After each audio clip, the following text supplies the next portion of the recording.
Good morning बच्चों। आज हम लोग क्लास में फंजाई के बारे में डिस्कशन करेंगे।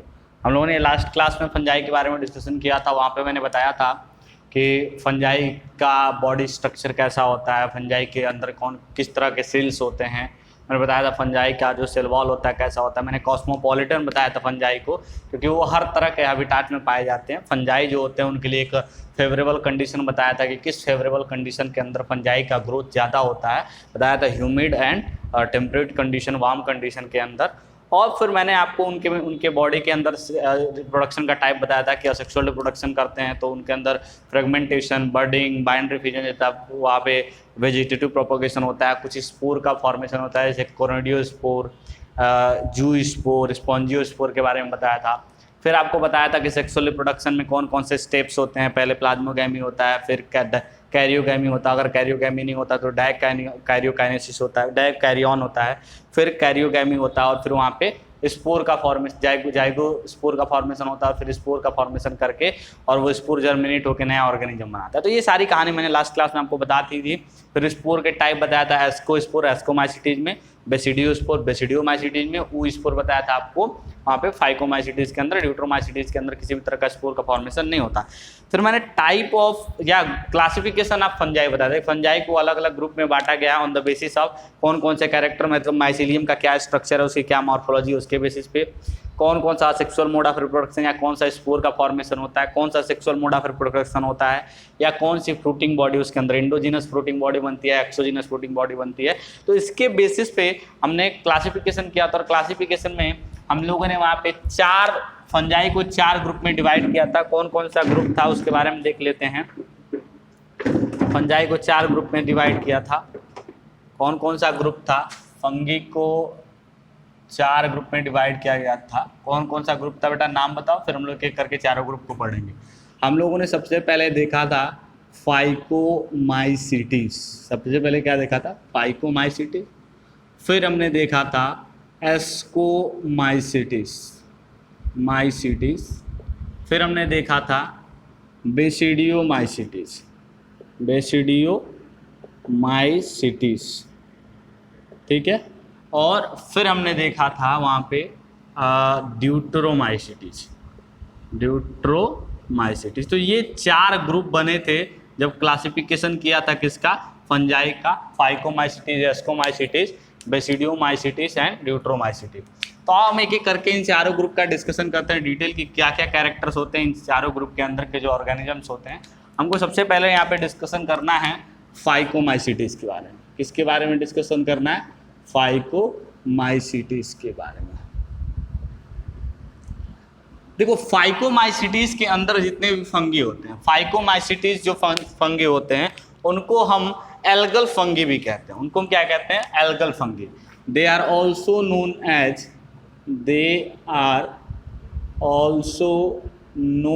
As algal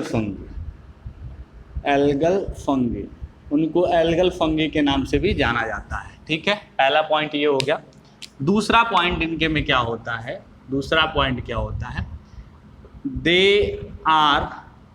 they are found in aquatic habitat, decaying materials, जहाँ पे मटेरियल्स डिके यानी कि लिविंग ऑर्गेनिजम्स, कोई डेड ऑर्गेनिज्म है, वो अगर उसका डिके हो रहा होगा, उसकी बॉडी का कोई प्लांट है उसका कोई बॉडी का पार्ट डिके हो रहा होगा तो वहाँ पे मिलेंगे decaying organism. And as parasite in animals के अंदर पैरासाइट के फॉर्म में भी ये हो सकते हैं। तो ये कहाँ पे रहते हैं, कहाँ पे मिलते हैं? एक्वेटिक हैबिटाट के अंदर मिलेंगे, डिकेइंग मटेरियल्स के अंदर मिलेंगे और एनिमल्स के अंदर पैरासाइटिक फॉर्म में मिलेंगे। ये एनिमल्स के अंदर किस फॉर्म में मिलेंगे? पैरासाइटिक फॉर्म में मिलेंगे।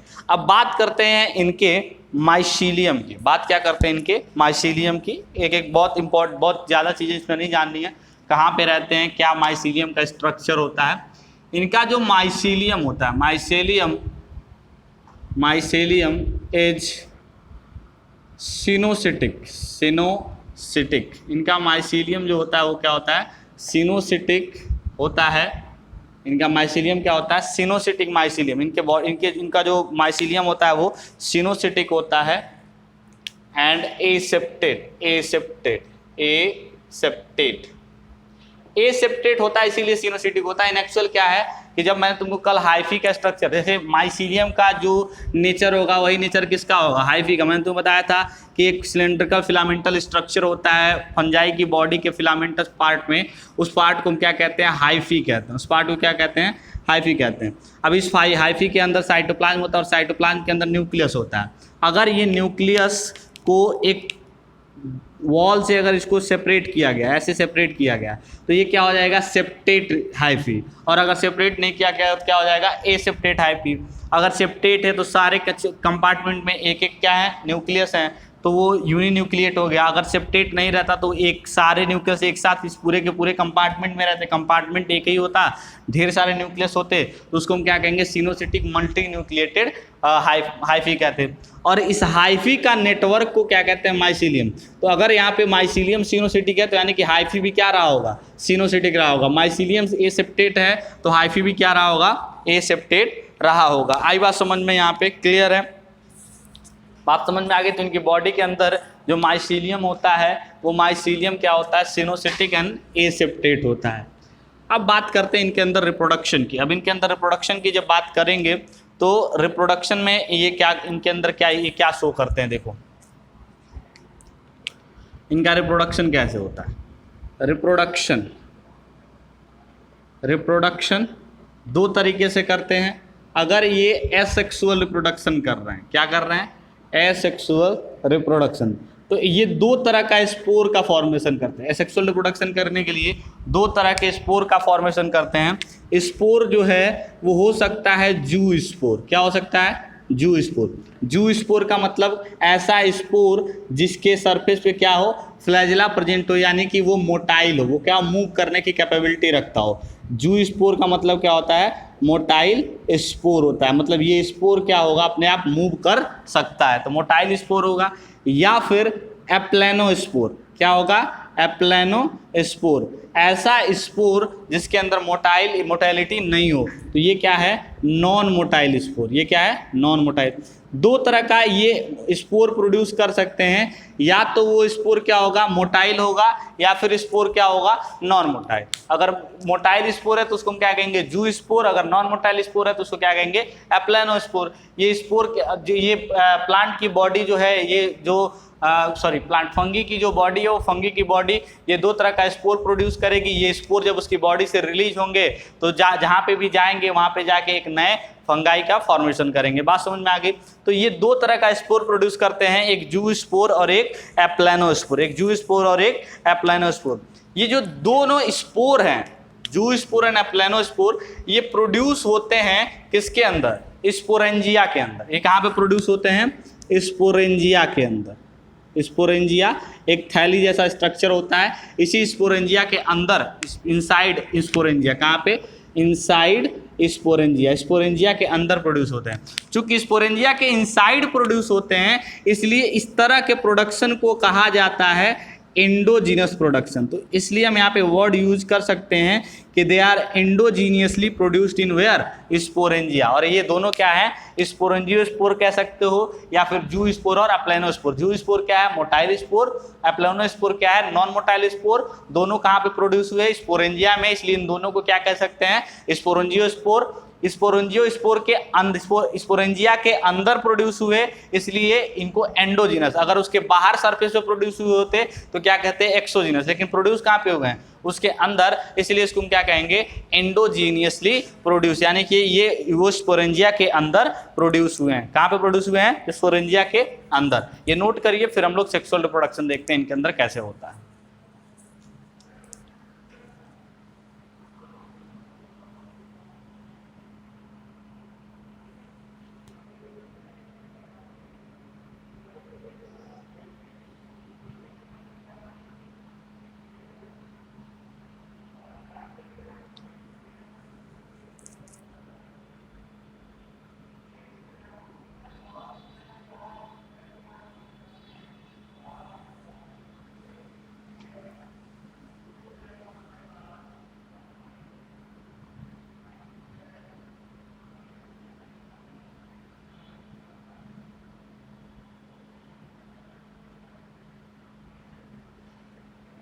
चलिए, तो ये इनके बॉडी का स्ट्रक्चर। बाकी देखो जनरल कैरेक्टर, और बाकी जो जनरल कैरेक्टर है वो जनरल कैरेक्टर जो फंगी के वो इनमें भी होगा। इनका भी सेल यूकैरियोटिक होता है, ये भी मल्टी सेलुलर होते हैं, ये भी सेप्रोफिटिक होते हैं, इनका भी सेल वॉल काइटिन का बना होता है। जो फंगी का बाकी कैरेक्टर है वो यहाँ पे भी अप्लाई होगा। इस फाइकोमाइसिटीज को बाकी सारे ग्रुप से क्यों अलग किया गया उसका बेसिस, एक किस हैबिटाट में रहते हैं इस वजह से अलग किया गया, इनका जो माइसीलियम है वो इसका स्ट्रक्चर क्या है उसके बेसिस पे अलग किया गया, रिप्रोडक्शन कैसे करते हैं उस पे बेसिस पे अलग किया गया, इनकी फ्रूटिंग बॉडी जहाँ पे स्पोर बनता है एंडोजीनस या एक्सोजीनस है वो इस पे बेसिस पे अलग किया गया। तो जिस बेसिस पे इसको अलग किया गया हम उसका डिस्कशन यहाँ पे करेंगे इस ग्रुप के अंदर। बात समझ में आ गई?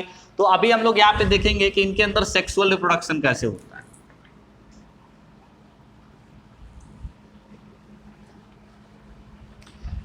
देखो सेक्सुअल रिप्रोडक्शन भी इनके अंदर, देखो यहाँ पे ध्यान से पहले समझो, सेक्सुअल रिप्रोडक्शन भी इनके अंदर जो स्टेप्स पहले बताए थे सेक्सुअल रिप्रोडक्शन के वही सारे स्टेप्स यहाँ पे भी होंगे। ये फंगी के अंदर भी वही सारे स्टेप यहाँ पे होंगे, लेकिन यहाँ पे जो गैमीट का फॉर्मेशन है वो गैमीट का फॉर्मेशन अलग अलग हो सकता है। तो सेक्सुअल रिप्रोडक्शन कैसे करते हैं हमको यहाँ पे देखना है।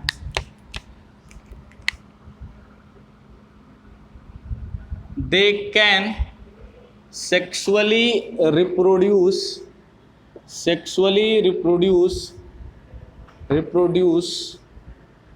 by isogamous or anisogamous method. ध्यान से समझो आइसोगैमस और एनाइसोगैमस मेथड का मतलब क्या होता है। देखो ध्यान से, आइसोगैमस का मतलब हुआ कि जो मेल गैमिट है और जो फीमेल गैमिट है, ये फीमेल का साइन होता है और ये मेल का साइन होता है। जब भी ये साइन यूज करो तो इसका मतलब मेल, इसका मतलब फीमेल। तो जो मेल और फीमेल दोनों तरह के जो गैमिट्स हैं, ये गैमिट और ये गैमिट, ये जो दोनों गैमिट है, ये दोनों गैमिट का अपीयरेंस क्या होना चाहिए, सेम होना चाहिए। मतलब आप दोनों गैमिट को अगर आपके सामने रख दिया जाए और आप बाहर से देख के ये बता नहीं सकते हो कि इसमें से कौन सा मेल गैमिट और कौन सा फीमेल गैमिट है। यानी कि दोनों की मॉर्फोलॉजी या बाहर का जो कैरेक्टर जो आप देख रहे हो वो कैरेक्टर, वो जो स्ट्रक्चर जो है वो क्या होना चाहिए, सेम होना चाहिए। अगर इस तरह के गैमिट का फॉर्मेशन करके और सेक्सुअल रिप्रोडक्शन करते हैं तो उस रिप्रोडक्शन को क्या कहेंगे, आइसोगैमस मेथड। ठीक है, दूसरा जो मेथड मैंने बताया वो बताया एनाइसोगैमस मेथड। एनाइसोगैमस मेथड में क्या होता है, एनाइसोगैमस मेथड के अंदर male gamete and female gamete, male gamete and female gamete क्या होता है, ये दोनों का shape and size, male gamete and female gamete का शेप एंड साइज जो होता है वो डिफर होता है। यहाँ पे मॉर्फोलॉजी क्या होगी, दोनों की मॉर्फोलॉजी क्या होगी, एक्सटर्नल अपीयरेंस सेम, दोनों देखने में एक दूसरे के जैसे लगेंगे। यहाँ पे एक्सटर्नल अपीयरेंस क्या होगा, डिफर होगा। आप देख के बता सकते हो कि कौन सा मेल है कौन सा फीमेल है, एक्सटर्नल अपीयरेंस डिफरेंट। बात समझ में आ गई? तो ऐसे रिप्रोडक्शन को हम क्या कहते हैं, आइसोगैमस रिप्रोडक्शन। बात समझ में आ गई? अब देखो स्टेप्स क्या होता है, ध्यान से समझना कि जो हाइफी होती है इस पर्टिकुलर फंगी की, वो हाइफी से ही मेल गैमिट और एक और हाइफी, मान लो एक हाइफी ये है, ये हाइफी दूसरा है, तो यहाँ दोनों से क्या होगा, एक मेल गैमिट देगा और एक क्या करेगा, फीमेल गैमिट। एक मेल गैमिट प्रोड्यूस करेगा, एक फीमेल गैमिट प्रोड्यूस करेगा, हाइफी के ही सेल। ठीक है, ये मेल गैमिट और फीमेल गैमिट क्या करेंगे, सबसे पहले प्लाज्मोगैमी करेंगे। यानी कि इन दोनों सेल्स का क्या होगा, प्लाज्मा सबसे पहले मिल जाएगा। जैसे मानो कि ये क्या था, मेल गैमिट, ठीक है, ये क्या था, फीमेल गैमिट, ये दोनों का प्लाज्मा मिल गया। तो अब यहाँ पे तुमको क्या मिला, 2 न्यूक्लियस मिला। ठीक है, तो प्लाज्मोगैमी हुआ। प्लाज्मोगैमी के बाद से फिर अगला स्टेप क्या होता है, कैरियोगैमी। ये सब बता रखा है पिछले क्लास में। अगला स्टेप सेक्सुअल रिप्रोडक्शन में क्या होता है, कैरियोगैमी। तो ये दोनों जैसे ही आपस में मिल जाएंगे, अब ये न्यूक्लियस भी आपस में मिलके क्या हो गया है, एक नया सेल बना दिया। तो कैरियोगैमी के बाद जो प्रोड्यूस होता है उसको हम क्या कहते हैं, जाइगोस्पोर। क्या प्रोड्यूस हो गया कैरियोगैमी के बाद, जाइगोस्पोर प्रोड्यूस हुआ। क्या प्रोड्यूस हुआ, जाइगोस्पोर प्रोड्यूस हुआ। बात समझ में आ गई?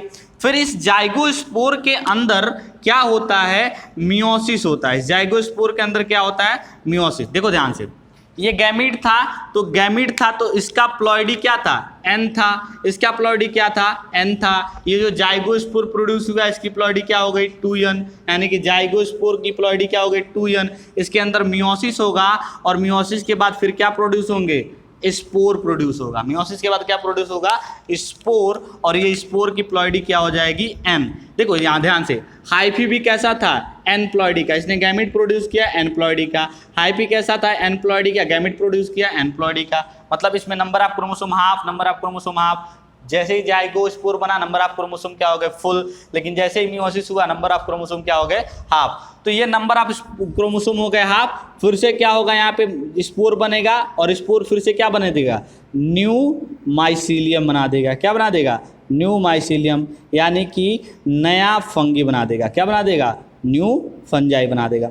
बात समझ में आई, क्लियर है, बोलो पूरी बात समझ में आई। सेक्सुअल रिप्रोडक्शन में क्या होता है, देखो एक हाइफी मेल गैमेट प्रोड्यूस किया, एक हाइफी फीमेल गैमेट प्रोड्यूस किया। तुम्हें याद होना चाहिए कि मेल गैमेट के अंदर नंबर ऑफ क्रोमोसोम क्या होता है, आधा। इसलिए आधे को हम किससे दिखाते हैं, यन से। यहाँ पे आधा है, इसको किससे दिखाया, यन से। दोनों मिले तो न्यूक्लियस मिला तो आधा क्रोमोसोम मिला तो कितना क्रोमोसोम गया, फुल। तो एन और एन मिला के कितना हो जाएगा, 2n। तो इसलिए पूरे क्रोमोसोम को हम किससे दिखाते हैं, 2n से। तो जो जाइगोस्पोर बना उसके अंदर कितना क्रोमोसोम था, 2n क्रोमोसोम। जाइगोस्पोर के अंदर कितना था, 2n क्रोमोसोम। अब ये 2n में मियोसिस हुआ तो जो नया मियोसिस के बाद क्या होता है, नंबर ऑफ क्रोमोसोम डिक्रीज हो जाता है। तो मियोसिस में के बाद क्या बना, स्पोर। स्पोर के अंदर क्रोमोसोम क्या था, नंबर ऑफ क्रोमोसोम n, यानी आधा था। और ये जब स्पोर जर्मिनेट हुआ तो क्या बना लिया, न्यू माइसीलियम, यानी नया हाइफी। तो हाइफी क्या होता है, एन टाइप का। यहाँ से जो हाइफी बनेगा वो भी क्या होगा, एन टाइप का। और यही माइसीलियम क्या होता है, नया फंगी होता है। तो ऐसे होता है सेक्सुअल रिप्रोडक्शन इन फाइकोमाइसीटीज। फाइकोमाइसीटीज के अंदर सेक्सुअल रिप्रोडक्शन का ये स्टेप है। आप पूरा इसको कॉपी में लिखिए, फिर हम कुछ एग्जाम्पल की बात करेंगे कि यहाँ पे कौन कौन से हमको फाइकोमाइसीटीज एग्जाम्पल में लिखे हुए हैं।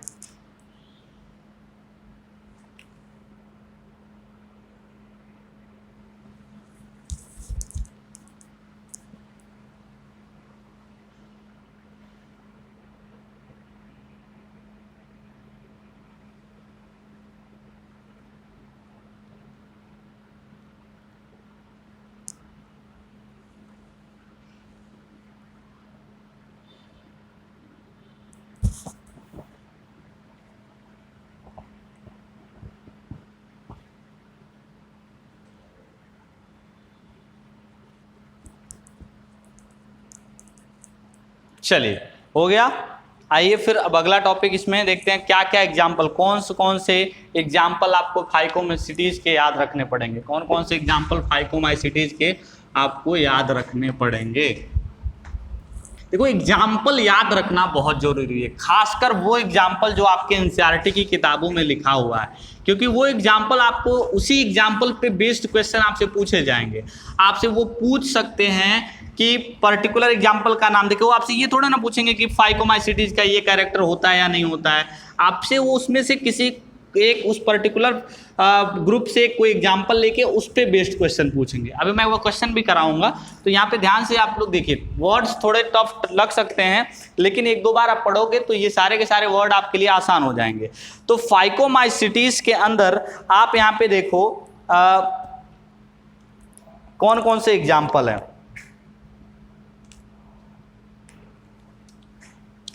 पहला एग्जाम्पल है राइजोपस। पहला एग्जाम्पल क्या है, एग्जाम्पल राइजोपस, जिसको हम कहते हैं ब्रेड मोल्ड।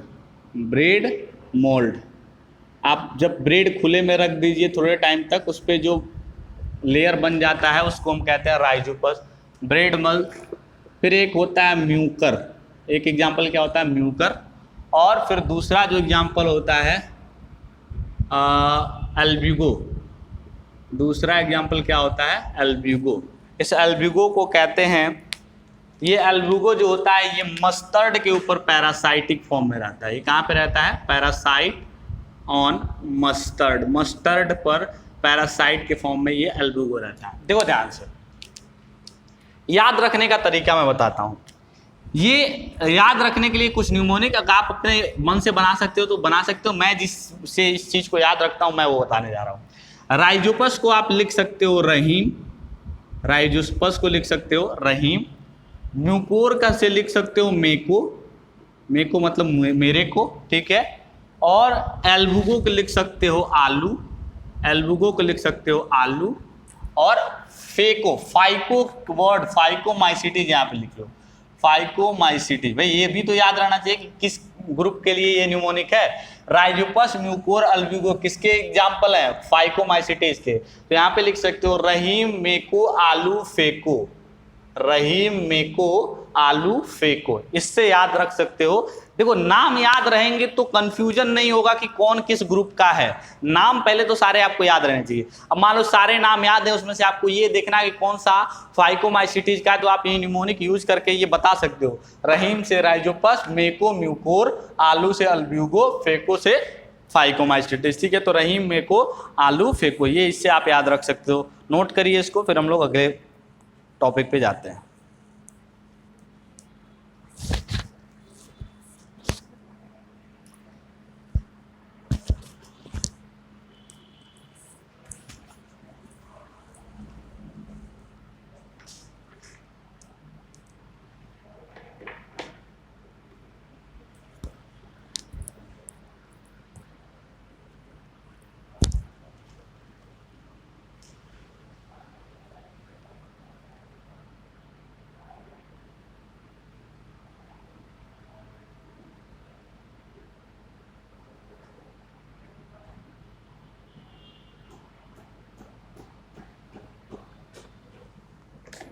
हो गया। चलो नेक्स्ट देखते हैं। हमारा नेक्स्ट जो ग्रुप है यहाँ पे वो है एस्कोमाइसिटीज। नेक्स्ट हमारा ग्रुप क्या है? वो है एस्कोमाइसिटीज।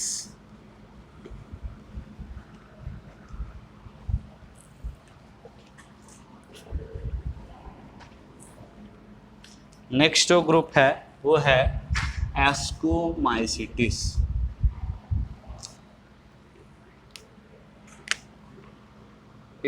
एस्कोमाइसिटीज, चलो ध्यान से देखो। एस्कोमाइसिटीज को हम कहते हैं सैक फंजाई। एस्कोमाइसिटीज को हम क्या कहते हैं? Sac fungi. They are also they are also known as sac fungi. उनको हम क्या कहते हैं? सैक फंजाई कहते हैं। ठीक है, उनको हम क्या कहते हैं? Sac fungi. Ascomycetes are also known as sac fungi. देखो एस्कोमाइसिटीज उनको हम कहते हैं sac fungi. Yeast is unicellular ascomycetes and rest are multicellular. देखो ध्यान से मैंने लिखा कि तो yeast is unicellular ascomycetes and rest are the multicellular. ध्यान से देखो, सिर्फ ईस्ट ही एक ऐसा एस्कोमाइसिटीज है जो कि क्या होता है? यूनिसेलुलर होता है। बाकी सारे के सारे एस्कोमाइसिटीज क्या होते हैं? मल्टीसेलुलर। याद करो मैंने ईस्ट को भी ईस्ट के लिए एक बात बताया था कि ईस्ट ही एक ऐसा एस्कोमाइसिटीज है, एक ऐसा फंगी है जो कि क्या है? यूनिसेलुलर। बाकी सारे के सारे फंगी क्या होते हैं? मल्टीसेलुलर होते हैं। तो ईस्ट, भाई सारे फंगी मल्टीसेलुलर होते हैं ईस्ट को छोड़ के, तो एस्कोमाइसिटीज है अगर ईस्ट है तो भी क्या होगा? यूनिसेलुलर होगा। बात समझ में आ गई? यहाँ वो पॉइंट लिख सकते हो। ठीक है, दे आर फाउंड या दे आर सेप्रोफाइटिक। वो सेप्रोफाइटिक होते हैं। पैरासाइटिक, वो पैरासाइटिक भी होते हैं, पैरासाइटिक। एंड कैप्रोफिलस। देखो कैप्रोफिलस वर्ड का मतलब क्या होता है? सेप्रोफाइटिक का मतलब कि वो किसी डेड ऑर्गेनिज्म की बॉडी पे को डीके करेंगे। पैरासाइटिक मतलब किसी लिविंग ऑर्गेनिज्म की बॉडी में रह रहे होंगे। ठीक है, कैप्रोफिलस का मतलब होता है growing on dung, grow on dung, जो गोबर होता है उसके ऊपर ये ग्रो करते हैं। तो कैप्रोफिलस भी होते हैं एस्कोमाइसिटीज, जो कि डंग के ऊपर इनका ग्रोथ होता है। ठीक है, तो ये इनके रहने की जगह की बात हो गई। अब इसके बाद हम लोग बात करेंगे माइसीलियम के बारे में। They have mycelium septate, septate, उनके अंदर जो माइसीलियम होता है वो माइसीलियम क्या होता है, सेप्टेट होता है। उनके अंदर का जो माइसीलियम होता है वो क्या होता है, सेप्टेट होता है। They have mycelium septate and septa have pore in it. जो सेप्टा होता है उस सेप्टा के ऊपर क्या होता है, पोर होता है। सेप्टा में क्या होता है, पोर होता है। जैसे मान लो कि कोई माइसीलियम को, माइसीलियम के अंदर जो दीवार होती है जो उनको डिवाइड करके रखती है, वो क्या करती है, उनको उनके अंदर में वो पोर होते हैं। उनके अंदर में क्या प्रेजेंट होता है, सेप्टा के अंदर पोर प्रेजेंट होते हैं। बात समझ में आ गई, क्लियर है पूरी बात समझ में आ गई। देखो ध्यान से यहाँ पे, इसके साथ एक पॉइंट और भी लिखो, माइसीलियम सेप्टेट माइसीलियम, सेप्टा है pore and mycelium is branched. Mycelium is branched. Mycelium क्या होता है, ब्रांच्ड होता है। They have mycelium septate, septa है pore in it and mycelium is branched. Mycelium जो होता है वो क्या होता है, ब्रांच्ड होता है। ध्यान से देखो, अगर मान लो कि ये कोई हाइफी है, ठीक है, माइसीलियम की हाइफी में ज़्यादा क्लियरिटी समझ में आती है। तो इस माइसीलियम के अंदर ये न्यूक्लियस थे पहले, अब क्या हुआ कि ये सारे के सारे न्यूक्लियस को बांटते हुए यहाँ पे क्या बन गया, एक सेप्टा बन गया। सेप्टा लगा, सेप्टा का मतलब क्या होता है, डिवाइडिंग बॉडी। सेप्टा लगा दिया। इस सेप्टा के अंदर क्या होता है, पोर्स प्रेजेंट होते हैं। सेप्टा के अंदर क्या होते हैं, पोर्स प्रेजेंट होते हैं। बहुत ढेर सारे पोर्स प्रेजेंट होंगे जो एक कंपार्टमेंट को दूसरे कंपार्टमेंट से कनेक्ट करेंगे। तीसरी बात, इसका जो माइसीलियम होता है उस माइसीलियम में ब्रांचिंग होती है। उस माइसीलियम के अंदर क्या होती है, ब्रांचिंग होती है। ऐसे माइसीलियम होगा, माइसीलियम में ब्रांचिंग होगी, ऐसे ढेर सारी। तो माइसीलियम क्या होती है, उसकी ब्रांच्ड होती है। क्लियर है, बात समझ में आ गई। तो माइसीलियम क्या होता है, पहले वाला माइसीलियम यानी फाइकोमाइसीटीज का माइसीलियम क्या था, सिनोसिटिक, लेकिन इसका माइसीलियम क्या है, सेप्टेट है, यानी यूनिन्यूक्लिएट है। ठीक है, इसके माइसीलियम के सेप्टेट माइसीलियम के अंदर जो सेप्टा है उसके अंदर पोर है और माइसीलियम क्या है, ब्रांच्ड है। इसका माइसीलियम क्या है, ब्रांच्ड है। क्लियर, बात समझ में आ गई यहाँ पे, बोलो। तो ये हमारे सेप्टा की बात होगी। इसके अंदर रिप्रोडक्शन जो होता है वो सेक्सुअल और असेक्सुअल दोनों रिप्रोडक्शन होता है। सेक्सुअल और असेक्सुअल दोनों रिप्रोडक्शन होता है। इसको आप नोट करिए, फिर मैं बताता हूँ आगे इसके अंदर रिप्रोडक्शन कैसे होता है।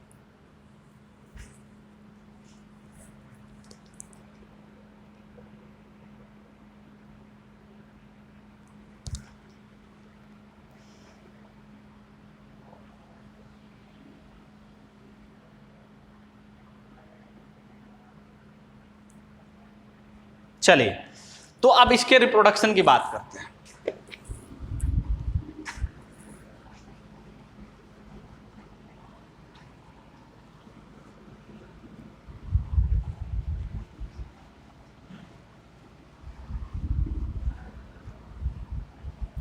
चलो देखो, एस्कोमाइसीटीज के अंदर रिप्रोडक्शन इसके अंदर दोनों तरह का होता है।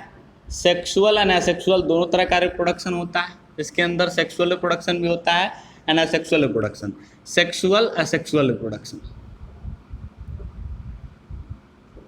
सेक्सुअल रिप्रोडक्शन भी होगा एंड असेक्सुअल रिप्रोडक्शन भी होगा। ध्यान से समझो कैसे। सेक्सुअल रिप्रोडक्शन, असेक्सुअल रिप्रोडक्शन सबसे पहले देखिए। देखो, असेक्सुअल रिप्रोडक्शन में ये स्पोर प्रोड्यूस करता है। क्या प्रोड्यूस करता है, स्पोर। और कौन सा स्पोर प्रोड्यूस करता है, उस स्पोर को कहते हैं कोनिडियोस्पोर। द असेक्सुअली प्रोड्यूस, देखो स्पोर दोनों तरह से प्रोड्यूस हो रहा है बेटा। असेक्सुअल मेथड से भी स्पोर प्रोड्यूस हो रहा है, सेक्सुअल मेथड से भी स्पोर प्रोड्यूस हो रहा है। पहले वाले में भी असेक्सुअल मेथड से स्पोर प्रोड्यूस हुआ था और सेक्सुअल मेथड से भी स्पोर प्रोड्यूस हुआ था। तो ये भी आपको ध्यान देना पड़ेगा कि आपके क्वेश्चन में असेक्सुअल वाला स्पोर पूछा है या सेक्सुअल वाला स्पोर पूछा है।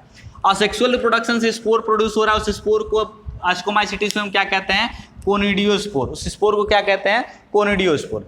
ध्यान से देखना, ये कोनिडियोस्पोर जो होता है एक स्पेसिफिक ऐसे कोई, मान लो कि ये फंगी और उस फंगी में क्या हुआ कि एक ऐसा स्ट्रक्चर प्रेजेंट होगा। इस स्ट्रक्चर को हम कहते हैं कोनिडियोफोर। क्या कहते हैं, कोनिडियोफोर, जिसके अंदर एक सिलेंड्रिकल पोजीशन, एक सिलेंड्रिकल स्ट्रक्चर पे ऊपर एक हेड के जैसा स्ट्रक्चर बना होगा जिसके अंदर स्पोर का फॉर्मेशन होगा।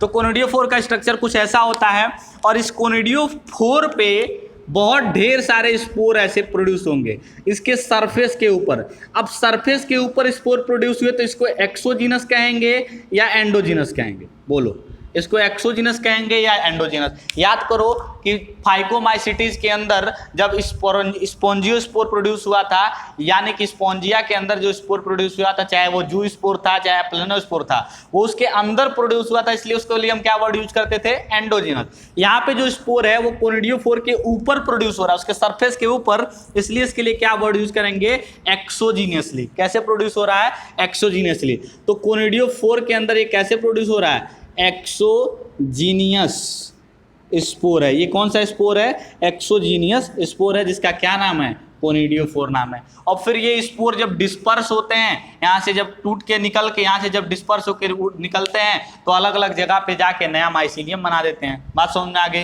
क्लियर? तो ये असेक्सुअल मोड ऑफ रिप्रोडक्शन इनके अंदर ऐसे होता है, उसको नोट करिए, फिर हम लोग सेक्सुअल मोड ऑफ रिप्रोडक्शन देखेंगे।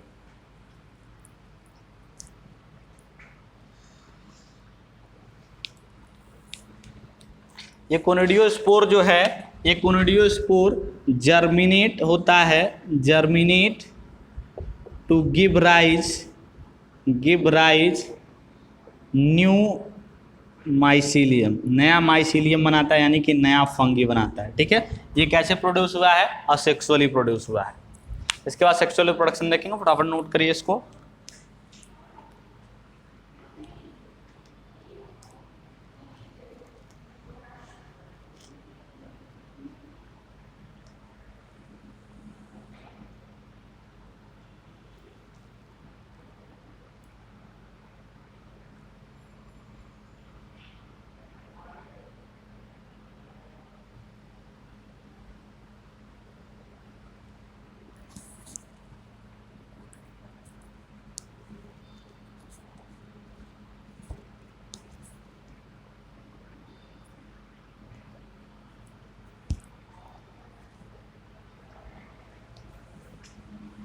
हो गया?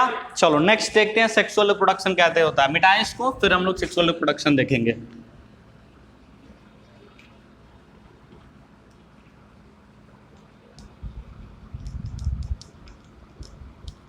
सेक्सुअल रिप्रोडक्शन कैसे होता है? देखो स्टेप सारे वही होंगे जो मैंने इन जनरल तुम्हें स्टेप बताया था, वही सारे स्टेप होंगे। सेक्सुअल रिप्रोडक्शन में क्या होता है? देखो सेक्सुअल रिप्रोडक्शन है तो यहाँ पे एक हाइफी, मान लो ये हाइफी हो गया 1, ये हाइफी हो गया 2, ये मान लो हाइफी हो गया 2।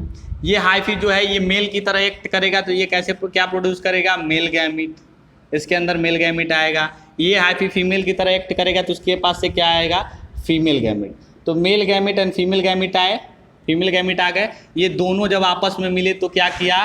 प्लाज्मोगैमी। पहले इनका क्या मिलता है? प्लाज्मा मिलता है, मतलब इनका साइटोप्लाज्म आपस में फ्यूज हो जाता है। ध्यान से देखना, हाइफी क्या होता है? एन टाइप का, नंबर ऑफ क्रोमोसोम आधे, एन टाइप का, नंबर ऑफ क्रोमोसोम आधे।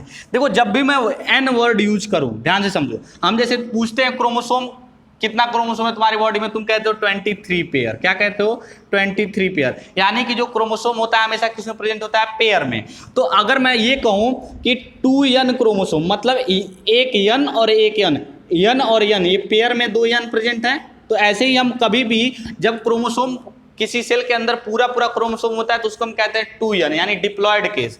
और अगर उसके अंदर आधा क्रोमोसोम होता है, जैसे कि गैमीट में होता है, तो उसको हम दिखाते हैं किससे? n से, यानी कि उसके जो एक पेयर हैं वो गायब हैं, तो क्या दिखाएंगे? n से। और उसको हम कहते हैं हैप्लॉयड गैम, उसको क्या कहते हैं? Haploid cell.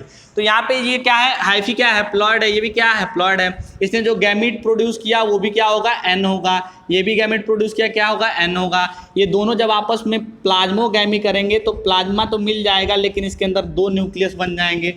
बात समझ में आई? बोलो। तो ये प्लाज्मोगैमी के बाद ये केस आएगा। अभी ध्यान से मुझे बताना, जब मैंने तुमको रिप्रोडक्शन का स्टेप बताया था इन जनरल, तो वहाँ बताया था कि अगर वो फाइकोमाइसिटीज है तो प्लाज्मोगैमी के तुरंत बाद क्या होता है? फ्यूजन हो जाता है और कैरियोगैमी हो जाता है न्यूक्लियस का। लेकिन अगर वो एस्कोमाइसिटीज और बेसिडियोमाइसिटीज है तो प्लाज्मोगैमी के बाद एक फेज आता है जिसको हम कहते हैं डाइकैरियन। क्या कहते हैं? डाइकैरियन। जहाँ पे प्लाज्मोगैमी के बाद दोनों न्यूक्लियस फ्यूज नहीं होते, वो कुछ टाइम तक डाइकैरियोनिक फेज में रहते हैं और उसके बाद फिर उन दोनों के अंदर न्यूक्लियस का फ्यूजन होता है और क्या बनाते हैं? वो जाइगोस्पोर बनाते हैं। तो यहाँ से ध्यान देखो कि जब प्लाज्मोगैमी हुआ और चूंकि एस्कोमाइसिटीज है ये, तो यहाँ पे एक स्टेज आएगा डाइकैरियन। कौन सा स्टेज आएगा? Dikaryon stage. तो ये डाइकैरियन स्टेज में ये दोनों न्यूक्लियस अलग अलग रहेंगे, प्लाज्मा जो होगा वो फ्यूज हो चुका होगा। इसके बाद डाइकैरियन फेज जब निकलेंगे यहाँ से, तो फिर ये क्या करेंगे? कैरियोगैमी। क्या करेंगे? कैरियोगैमी। यानी कि इनका न्यूक्लियस फ्यूज हो जाएगा और ये क्या प्रोड्यूस कर देंगे? जाइगोस्पोर। क्या प्रोड्यूस करेंगे? जाइगोस्पोर। तो दोनों न्यूक्लियस फ्यूज होकर एक बड़ा सा न्यूक्लियस बनाएंगे, ऐसे दोनों न्यूक्लियस फ्यूज हो गए। तो यहाँ दोनों न्यूक्लियस थे, तो ये यन था, ये भी यन था, दोनों फ्यूज हो गए, तो क्या बन गया? 2n। ये जाइगोट बन गया। ठीक है, 2n क्या हो गया? जाइगोट बन गया। अब देखो, पहले वाले केस में मैंने तुमको बताया था कि जाइगोट बनने के बाद, देखो जाइगोट बना, ये जाइगोट बनने के बाद ये तुरंत इसके अंदर क्या होगा? मियोसिस होगा। जाइगोट बनने के बाद क्या होगा? मियोसिस होगा। तो यहाँ लिखते हैं जाइगोट बनेगा और फिर क्या होगा? मियोसिस होगा। और मियोसिस के बाद क्या प्रोड्यूस करेगा? स्पोर। क्या प्रोड्यूस करेगा? स्पोर। अब चूंकि ये स्पोर कहाँ पे प्रोड्यूस हो रहा है? एस्कोमाइसिटीज में, तो इसलिए इसको हम क्या कहते हैं? एस्कोस्पोर। क्या कहते हैं? एस्कोस्पोर। अब देखो एक चीज और, अब ये भी कह सकते हो या फिर इसके पीछे रीजन और देख सकते हो। क्या रीजन? ये जो भी प्रोसेस हो रहा है, हाइफी का हाइफी से मिलके ये जो प्लाज्मोगैमी, डाइकैरियोगैमी, जाइगोस्पोर, ये सब कुछ ये एक थैली के अंदर होता है, एक पैकेट के अंदर होता है। ये पूरा का पूरा प्रोसेस कहाँ पे होता है? पैकेट के अंदर। तो sexual reproduction occur in a packet, एक पैकेट के अंदर होता है, कॉल्ड, उसको क्या कहते हैं? एस्की कहते हैं। उसको क्या कहते हैं? एस्की। उस पैकेट को क्या कहते हैं? एस्की। यानी कि जो एस्कोमाइसिटीज होंगे उनके बॉडी के अंदर एक पैकेट बना था, इसी पैकेट के अंदर ये हाइफी 1 हाइफी 2 इन दोनों का प्लाज्मोगैमी, डाइकैरियोगैमी, ये सारा स्टेप होगा। इसी के अंदर क्या होगा? स्पोर का प्रोडक्शन होगा। बात समझ में आ रही है? क्लियर है? तो ये किसके अंदर हो रहा है? एस्की के अंदर। तो इसलिए एस्की के अंदर जो स्पोर प्रोड्यूस हुआ है उसको क्या कहेंगे? एस्कोस्पोर। क्लियर? बात समझ में आ गई? मतलब ये पूरा का पूरा स्पोर स्टेप किसके अंदर हुआ? एक पैकेट में, एक थैली में, जिसको हम क्या कहते थे? एस्की कहते थे। क्लियर बेटा? अब ध्यान से सुनो, ये हो गया एक एस्की। ठीक है, अब इस एस्की के अंदर 4 से लेके 8 तक, 4 से लेके 8 उसके अंदर स्पोर हो सकते हैं। क्या हो सकते हैं? 4 से लेके 8 स्पोर यहाँ पे हो सकते हैं। तो मान लो इस ये एस्की थी और इस एस्की के अंदर ये स्पोर हो गए, ये स्पोर हो गए, मान लो ये स्पोर हो गए। ठीक है, बात समझ में आ गई? एस्कोस्पोर। ये क्या हो गए? एस्कोस्पोर। क्लियर? ये एक एस्की है। ऐसे ऐसे जब ढेर सारे एस्की मिलते हैं, कैसे? ऐसे ऐसे जब ढेर सारे ASCII, ASCII 1, ASCII 2, ASCII 3, ASCII 4, ढेर सारे एस्की मिलेंगे जिसके अंदर ढेर सारे स्पोर होंगे। ऐसे देखो, ये ढेर सारे स्पोर हैं इसके अंदर, ये ढेर सारे स्पोर इसके अंदर प्रेजेंट हैं ऐसे। तो इस पूरे के पूरे ये कंपैक्ट बॉडी को हम कहेंगे एस्कोकार्प। क्या कहेंगे इसको? एस्कोकार्प। इसको क्या कहेंगे? एस्कोकार्प। क्या कहेंगे इसको? एस्कोकार्प। तो ध्यान से देखो, एक पैकेट को क्या कहा? एस्की। और एक पूरे पैकेट के बहुत सारे ग्रुप को क्या कहा? एस्कोकार्प। ये एस्कोकार्प जो होता है, ये होता है एस्की की फ्लोटिंग बॉडी। ये एस्कोमाइसिटीज क्या क्या है? फ्लोटिंग बॉडी है। कार्प मतलब क्या होता है? फ्रूट होता है। तो यानी कि जो एस्कोमाइसिटीज होते हैं उनकी फ्रूटिंग बॉडी का नाम क्या है? एस्कोकार्प। कैसे बना है? ढेर सारे एस्की आपस में मिले हैं और एस्की के अंदर क्या प्रेजेंट है? एस्कोस्पोर प्रेजेंट है। अब एक चीज मुझे बता रहा हूँ, ये जो स्पोर प्रोड्यूस हुआ है ये किसमें प्रोड्यूस हुआ है? पैकेट के अंदर। किसके अंदर प्रोड्यूस हुआ है? पैकेट के अंदर। तो क्या इसको हम एंडोजीनस कह सकते हैं? बोलो, इसको हम क्या कह सकते हैं? एंडोजीनस कह सकते हैं। तो यानी कि एस्की के अंदर जो सेक्सुअल रिप्रोडक्शन हो रहा है, वो सेक्सुअल रिप्रोडक्शन कैसे हो रहा है? एंडोजीनियसली हो रहा है। कैसे हो रहा है? एंडोजीनियसली। तो फटाफट इस सारे स्टेप्स को नोट करिए कि कैसे ये सेक्सुअल रिप्रोडक्शन एस्कोमाइसिटीज के अंदर हो रहा है। फिर हम लोग कुछ पॉइंट्स की बात करेंगे और एग्जाम्पल।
चलिए, तो अब ये हमारा यहाँ पे सेक्सुअल रिप्रोडक्शन वाला एस्कोमाइसिटीज के अंदर पार्ट फिनिश होता है। अब यहाँ पे कुछ इनके इंपॉर्टेंस समझ लेते हैं कि कुछ जो फंगी होते हैं वो बहुत इंपॉर्टेंट होते हैं ह्यूमन के लिए और ह्यूमन के मेडिकल साइंस के लिए। तो कुछ कुछ बातें यहाँ पे जो जनरल में इनके कुछ मेंबर्स की बात कर लें और फिर उसके बाद हम लोग एग्जाम्पल्स देखेंगे, ठीक है। तो पहले इनके कुछ मेंबर की बात कर लें। एक मेंबर होता है इनका न्यूरोस्पोरा। एक एस्कोमाइसिटीज जो है फंगी, उसका नाम है न्यूरोस्पोरा। तो ये जो न्यूरोस्पोरा है is used in study of biochemical, is used in study, छोड़ो इसके लिए लिखो is used in biochemical and genetical work. Genetics पे कोई काम हो रहा है या कोई बायोकेमिस्ट्री के ऊपर काम हो रहा है, उसके अंदर क्या यूज करते हैं, न्यूरोस्पोरा यूज करते हैं। क्या यूज करते हैं, न्यूरोस्पोरा यूज करते हैं। क्लियर, बात समझ में आ गई। दो मेंबर और हैं, मॉरल्स एंड ट्रफल्स। इनके दो मेंबर्स और हैं, मॉरल्स एंड ट्रफल्स। वो दोनों एडिबल होते हैं। मॉरल्स एंड ट्रफल्स क्या होते हैं, एडिबल्स होते हैं। तो दो और इनके मेंबर हैं, morels and truffles are edible fungi, edible ascomycetes. उनके लिए हम यूज कर सकते हैं एडिबल एस्कोमाइसिटीज। ये खाने के काम आते हैं, इनको हम खाया जाता है, मॉरल्स एंड ट्रफल्स को, ठीक है। तो ये दो इंपॉर्टेंट इनके लिए हो गया यहाँ पे कि कौन कौन से एस्कोमाइसिटीज का क्या यूज है।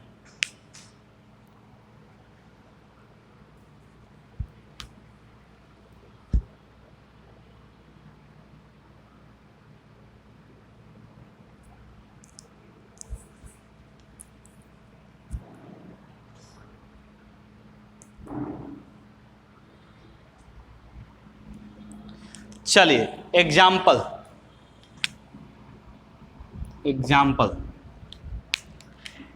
में देखेंगे। पहला जो एग्जाम्पल है पेनिसिलियम। पेनिसिलियम भी एक फंगी है जो एंटीबायोटिक की तरह यूज होता है। वो क्या है, पेनिसिलियम भी एक एस्कोमाइसिटीज है। ईस्ट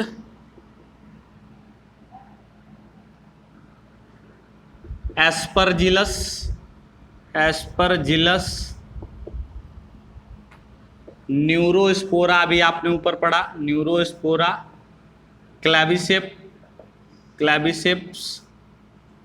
ठीक है। ये एग्जाम्पल हैं किसके, एस्कोमाइसिटीज के। कैसे याद रखेंगे, पेनिसिलियम को आप लिख सकते हो पेंसी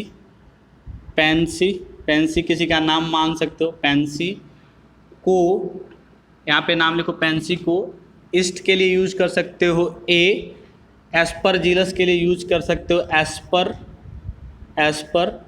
पेंसी को ये एस्पर, न्यूरोस्पेरा के लिए न्यूरो, क्लेविसेप्स के लिए यूज कर सकते हो क्लास में मिला। तो क्या क्या आप यहाँ पे आपको याद कर सकते हो, पेंसी को ये एस्पर न्यूरो क्लास में मिला। एस्पर मान लो कोई ऑब्जेक्ट है, वो एस्पर एक लड़की है, पेंसी उसको कहाँ पे मिला है, न्यूरो क्लास में। तो इससे क्या याद हो जाएगा, पेंसी से पेनिसिलियम, ये से येस्टर, ईस्ट एंड एस्पर से एस्परजिलस, न्यूरो से न्यूरोस्पोरा, क्लास से क्लेविसेप्स। तो ये एग्जाम्पल है किसके, एस्कोमाइसिटीज के। आज हमने फंजाई के दो ग्रुप को पढ़ा।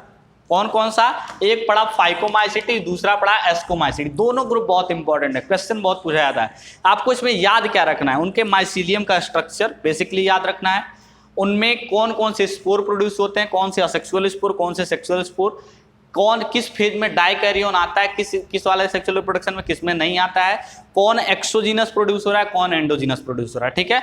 तो तब तक के लिए पढ़ते रहिए। Best of luck, thank you.